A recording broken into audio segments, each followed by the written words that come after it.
नमस्कार मंडळी, मी DL मोहिते, कृषी अधिकारी, महाराष्ट्र शासन.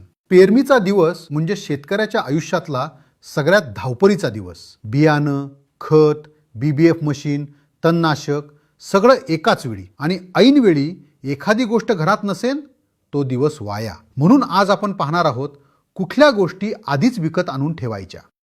घरात लहान बाळ आलं की आपण पहिलं काय करतो? लसीकरण. भविष्यातील आजारांपासून संरक्षण. आपल्या बियाण्याचंही असंच लसीकरण असतं. त्याला म्हणतात बीज प्रक्रिया. बीज प्रक्रिया केली नाही तर काय होतं? बुरशी, किडी, पीक उगवायच्या आधीच नुकसान सुरू. बीज प्रक्रियेचा खर्च किती? 700 ते 800 रुपये. नाही केली तर हजारांचं नुकसान सहन करा. बीज प्रक्रिया 2 टप्प्यात करायची. पहिला टप्पा रासायनिक, बुरशीनाशक प्लस कीटकनाशक. त्यासाठी कुठलं केमिकल किती प्रमाणात लागतं हे पहा तुमच्या स्क्रीनवर.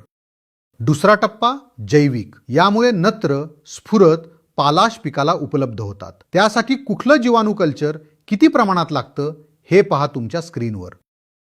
काळजी करू नका, आम्ही ही माहिती तुमच्या WhatsApp ग्रुपवर पाठवणारच आहोत. मंडळी, पिकाचं लसीकरण करायचं असेल तर बीज प्रक्रियेची औषधे आजच विकत घेऊन ठेवा. पेरणीच्या दिवशी धावायचं नाही, तयारी आधीच करा.